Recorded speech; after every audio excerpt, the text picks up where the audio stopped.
Oke guys, welcome back to Daily Charting with Toshi, di mana kita akan daily chart your favorite cryptocurrencies. Dan sekarang kita masuk ke DCWT sesi pertama. Dan seperti yang kita bisa lihat di sini, dalam 24 jam terakhir, market rally sebesar 1,31%. Total market cap kembali ke angka 2,98 triliun US dollars. Dan berita bagusnya apa? Berita bagusnya BTC kemarin mulai retest ke 95.500-an ya. Ini kita sempat bahas ya kemarin, harapan kita selain dia berhasil bertahan di atas dari struktur dan BSB, kalau bisa mulai rally, mulai membuat higher high lagi ya, dan ternyata terjadi ya. Nah, sebelum kita lanjut lebih detail mengenai TA-nya, kita akan bahas dulu mengenai news. Ya, news ini datang dari China ya, dimana kita tahu China dan US kan belakangan ini ya, dalam sebulan ke belakang lah ya, itu mereka sedang perang ya sama US ya.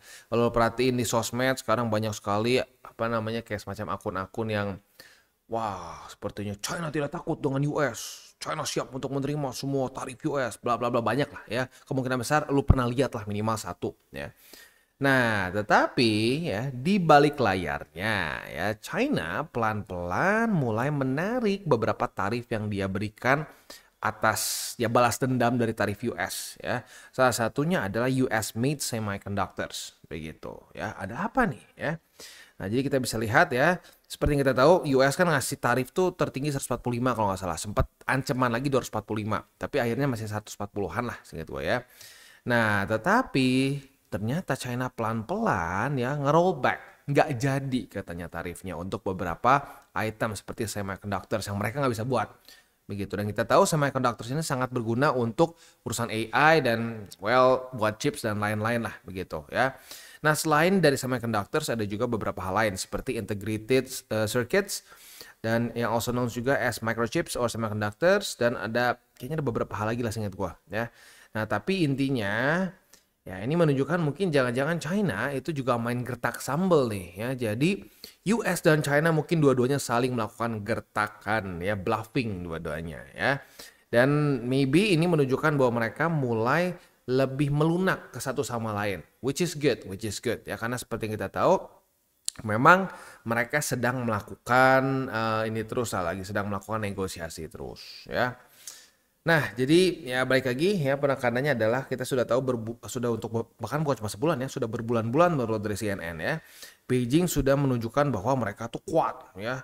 Mereka bisa melawan US dalam trade war. Kita sudah berumur 5.000 tahun bla bla bla, padahal sebenarnya nggak fair kalau kita ngomong 5.000 tahun China ya, karena itu dinasti tertentu kan, itu bukan China as a country yang seperti kita tahu sekarang. So I don't know lah ya, tapi intinya ya dia menunjukkan bahwa kita kuat bla bla bla begitu ya. Nah, tapi ya exemptions ini menunjukkan bahwa ya mereka juga sebenarnya nggak sekuat itu juga begitu ya. Nah, ini nih yang gue bilang ya, selain semiconductors, China juga mengexam beberapa bagian lain seperti aircraft parts, lalu juga mesin ya, landing gear, dan juga beberapa ya itulah ya, intinya skip untuk urusan pesawat lah begitu ya. Jadi sekali lagi ya, walaupun benar China tuh luar biasa ya, dia bisa nge-produce nyaris apapun juga, tapi ya kita jangan lupa China itu memproduksi. Nah, kalau dia kehilangan bukan salah satu ya, tapi customer terbesar dia yaitu US, tentunya akan goyang juga. Jadi ya menurut gua mereka saling gertak sambal. US gertak sambal karena dia juga perlu barang dari China. Sementara China juga gertak sambal ya, bilang kita nggak perlu US, padahal juga perlu. Begitu, karena ya mereka sama-sama perlu sebenarnya. Begitu. Nah, semoga ya mereka ketemu jalan tengah, nggak ribut-ribut lagi, karena kalau ribut-ribut lagi bikin market merah lagi begitu ya. Oke. Sekarang kita lihat aja langsung ke chartnya. Untuk BTC overall doing good ya. Seperti yang kita sudah bahas kemarin, harapan kita ya gini, PR-nya berhasil, tapi bahkan bukan cuma berhasil PR-nya saja, tapi dia exceed expectation ya, di mana BTC mulai retest ke 95.500-an sebagai support, sebagai resisten ya. Bahkan kalau kita mau lihat week tertingginya, BTC kemarin mencapai di angka 95.857. That's good. Tapi bang masih reject, ya nggak apa-apa lah. Ya lu lihat ya, kapan terakhir kali BTC udah ngepump gila begini, masih ada momentum lanjut ke atas gitu. Nah, yang gue happy juga lagi apa? Ini momentum naik ke atasnya ini setelah dia retest ke BSB di daily. Memang benar BSB nggak terlalu yang paling pentingnya bukan di daily, tapi tetap kita nggak bisa tutup mata bahwa pada faktanya di sini dia mulai ya mulai nggak berani daily close lagi di bawah dari BSB. Ya, 1, 2, 3. Termasuknya mereka ke mantul. Begitu. Ya. Nah, semoga momentum ini bisa dipertahankan sampai ke hari Senin jam 7 pagi. Kenapa? Karena hari Senin jam 7 pagi weekly close ya. Nah, kalau weekly close-nya itu di atas dari BSB ya berarti minimal ya di atas dari 92.225. Nah, artinya apa? Artinya ini masuk ke dalam kategori reclaim ya. Reclaim bagus nggak Bang? Bagus dong ya, tetapi itu masih setengah perjalanan.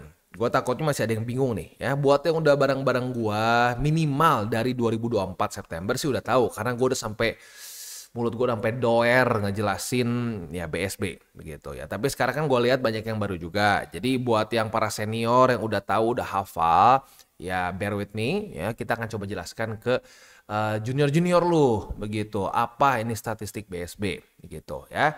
Nah, kita harus bedakan reclaim sama mantul ya, karena kalau gua perhatiin masih ada yang bingung. Ini apa sih maksudnya Bang? Bedanya apa? Ada yang lagi masih running, mantap, udah reclaim belum ya. Udah mantul belum ya. Reclaim itu gimana? Reclaim itu seperti di sini nih. Di mana dia dari open weekly-nya di bawah, close-nya di atas begitu. Nah, ini reclaim. Saat reclaim itu kita nggak punya statistik dia pasti akan membuat higher high. Seperti di sini reclaim ternyata fake out ya. Nah, yang kita perlukan untuk mendapatkan higher high, even new all time high adalah pantulan di BSB. Nah, pantulan dari BSB itu gimana ya definisinya? Simple banget ya. Yang pertama dia harus retest ke BSB. Ya, tapi nggak cuma retest doang, karena kalau cuma retest doang seperti ini, ya, dia ternyata nggak membuat bullish candle, ya nggak bisa. Begitu itu menunjukkan bahwa ada potensi fake out dan sering kali terjadi. Begitu maka kita perlu weekly close yang dia retest ke BSB, and then close-nya itu di atas dari open weekly itu. Artinya apa? Bahasa simpelnya, candle-nya harus close dengan hijau. Begitu seperti di sini. Ini contoh nih, ini mantul ya. Contoh lagi mantul yang jelas tuh di sini nih, di 2021. Sini retest, terjadi pantulan nih. Sorry, bukan yang ini. Yang ini dulu nih. Nah, ini pantulan nih. Weekly close-nya bullish. Contoh lagi ke belakang ya. Habis reclaim, mana lagi nih?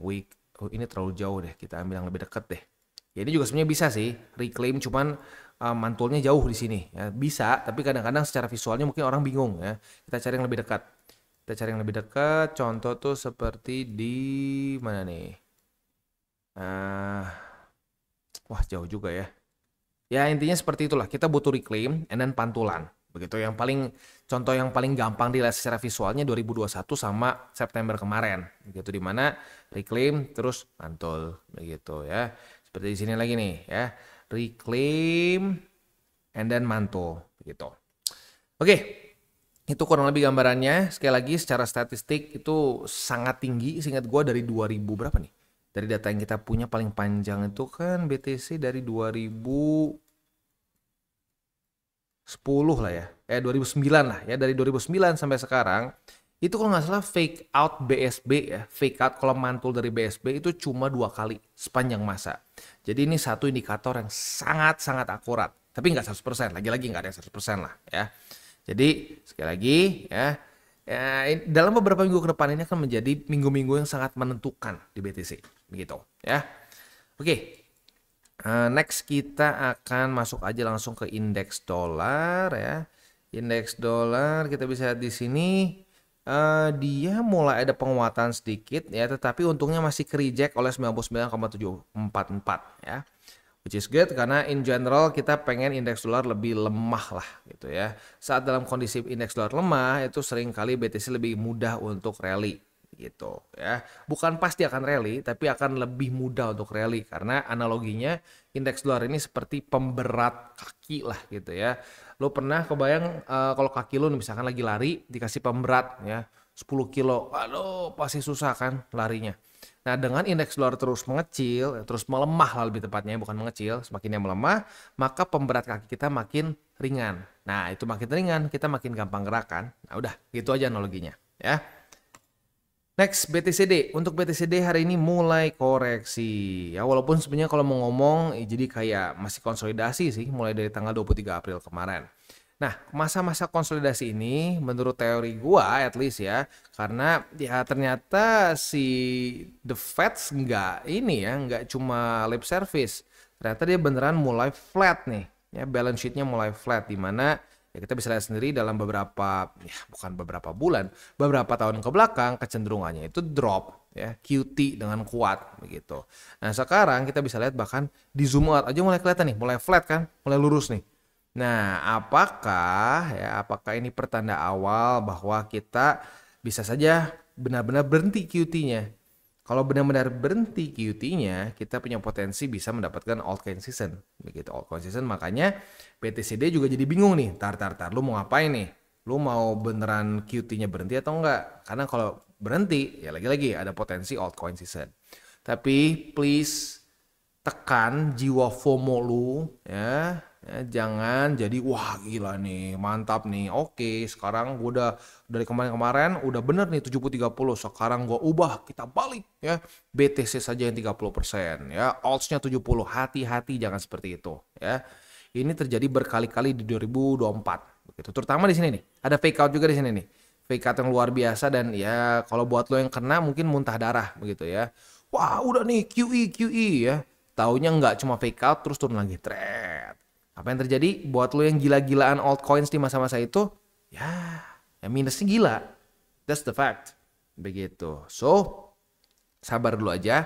Kita masih harus nunggu juga statement dari The Feds. Begitu. Kalau statement dari The Feds sudah mulai keluar, mereka kata-katanya lebih dovish, ya, mereka menyatakan bahwa kita mungkin ekonomi US perlu dipacu ya, harus distimulus ya. Terus kata-kata QE mulai keluar. Nah, disitulah baru mungkin konfirmasi yang lebih kuat, nggak cuma sekedar balance sheet aja begitu. Jadi balance sheet dan statement dari The Feds kalau udah mulai dua-duanya sama, nah itu good begitu ya. Oke. Itu kurang lebih untuk makro kita pada hari ini. Hari ini hari Sabtu, udah nggak ada data penting ya, jadi bisa lebih fokus ke TA. So, langsung aja kita masuk ke buy limitnya. Makro udah beres ya.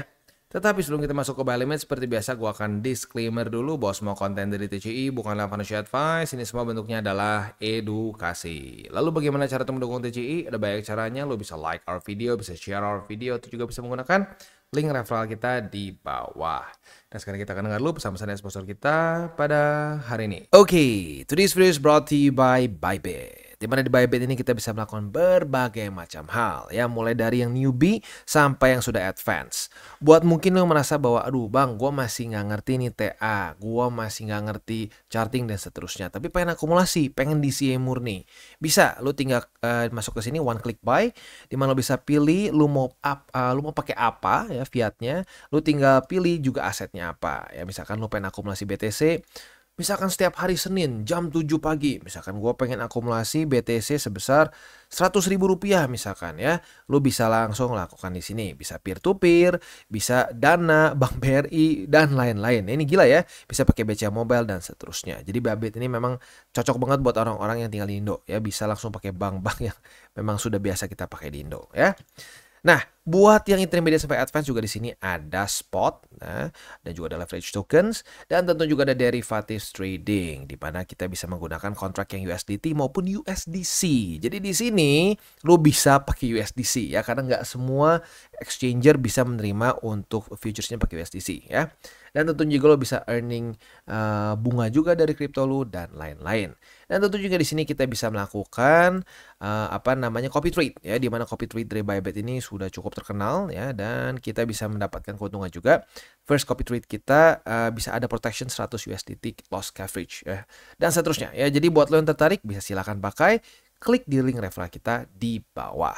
Oke, dan sekarang kita masuk ke BTC. Untuk BTC, posisi long kalian yang dibuka di BSB sudah profit ya.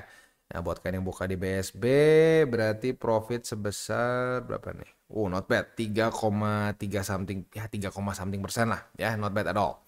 Nah, tetapi jangan lupa juga nih, kemarin sudah terjadi retest pertama di angka 95.551. Apabila pada hari ini terjadi retest kedua, kita bisa buka posisi short ya. Nah, posisi short kita ini target TP-nya boleh pertimbangkan di BSB atas ya. Oke, itu untuk posisi futuresnya. Untuk posisi spotnya belum ada perbedaan sih sebenarnya ya. Yang pertama di 91.906, di 89.854 ya. Yang sebentar lagi akan confluence sepertinya dengan ini ya, dengan EMA 200. Lalu yang terakhir di 87.216 gitu ya.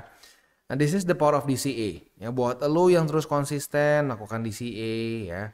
Kemarin nih, wah mungkin banyak yang berpikir, wah ini bakal lebih dalam nih, masa cuma retest ke sini naik, ternyata faktanya naik. Jadi sekali lagi, kita tidak pernah tahu market mau kemana persisnya. Ya, kita hanya bisa melihat, oh, di sini ada support, di sini ada support. Ya, nah apakah support ini bisa mantul atau enggak? We'll never know. Begitu, kita nggak akan pernah bisa tahu 100%. Itu itu dia DCA ya. Next kita masuk ke Ethereum. Untuk Ethereum kita bisa di sini kita sudah dapat posisi short karena sudah terjadi retest 1, retest 2 di EMA 50 sebagai resisten ya. Nah, posisi short kita ini target TP-nya boleh pertimbangkan di angka 1773,7 ya. Itu untuk setup futures di Ethereum. Untuk posisi spotnya ada di angka 1773,7, lalu juga ada di angka 1669,3 dan di 1644,3 ya. Itu kurang lebih untuk setup di DCWT sesi pertama ini. Nah, sebelum kita tutup DCWT kita pada hari ini, ya DCWT pertama kita, seperti biasa wejangan dulu ya. Nah, jadi ya wejangan ini sebenarnya lebih ke untuk semua sih untuk hari ini ya. Jadi ya lagi-lagi pembuktian pentingnya kita DCA ya. Ya gini ya. Cukup banyak orang-orang yang di daerah sini, terutama di sosmed ya. Kalau misalkan di komen sih ya paling cuma 1-2 lah ya. Yang ngedukun bakal turun di sini ada 1-2 gue perhatiin di komen ya. Oke lah, di kita ya mungkin orang nggak berani lah ya, nggak terlalu banyak yang berani ngedukun karena ya jujurnya gila juga sih gue ngelihat wah para keluarga TCI kayaknya udah bener-bener najis sama dukun ya. Jadi ada yang ngedukun sedikit langsung dihajar ya. Aduh, bau menyan nih. Apa ini? Dukun kah? Wah, langsung wah, ya. Tapi kalau lu perhatiin di sosmed ya terutama juga di ini ya di Twitter gitu ya. Di luar pun ya, bukan cuma di Indo doang, di luar dan di dalam negeri mungkin ya. Dua-duanya tuh udah mulai banyak yang wah, hati-hati nih, udah pasti jebol ya. Nggak mungkin enggak, lihat aja cuma fake out ya. Taunya nggak kejadian. Udah jangan beli dulu sekarang, nanti turun lagi.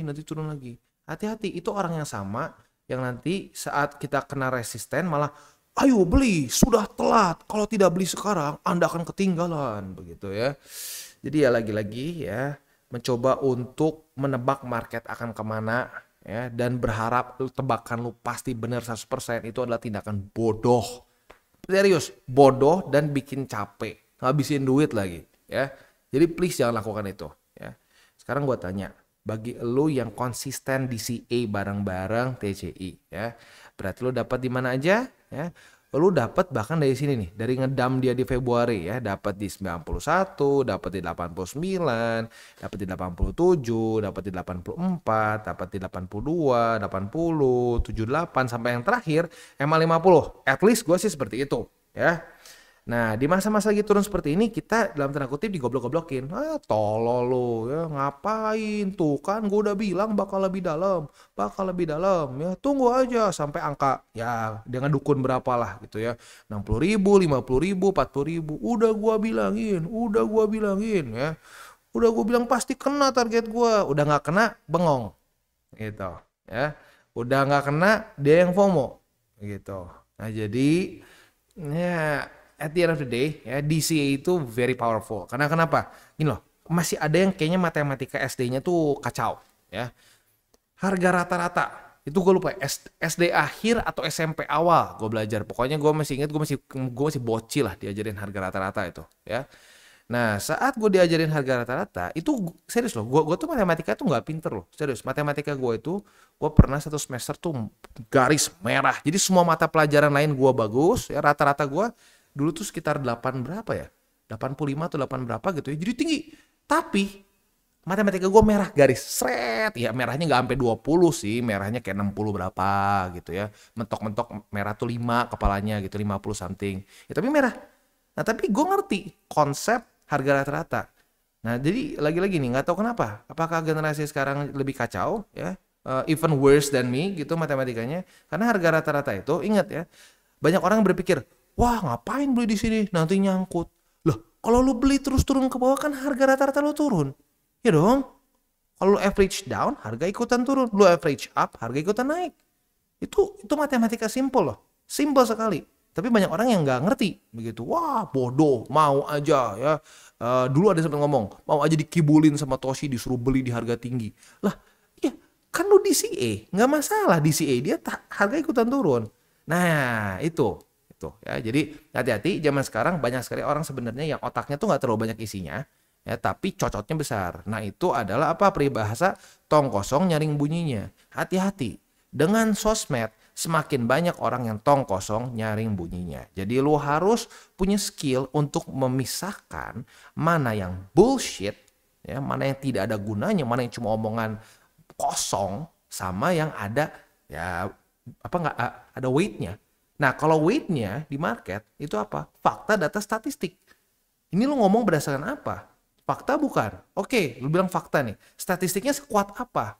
Gitu loh. Ya, nah itu ya. Tapi orang biasanya nggak mau sekritis itu dalam market. Gitu. Karena ya lebih capek. Iya dong, lebih capek. Iya, lebih capek. Ya tapi lu pengen cuan di market kan ya harus mau capek.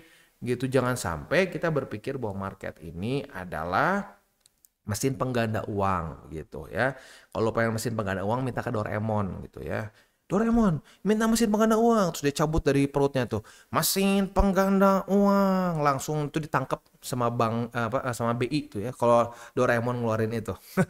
Jadi ya please semakin cepat lu sadar ya, semakin lu cepat lu sadar bahwa di market nggak ada yang tahu percisnya mau kemana ya. Tugas lu bukan tahu dia bakal kemana, tapi tugas lu ada bereaksi dia mau kemana. Nah kalau tugas lu bereaksi berarti harus ngapain?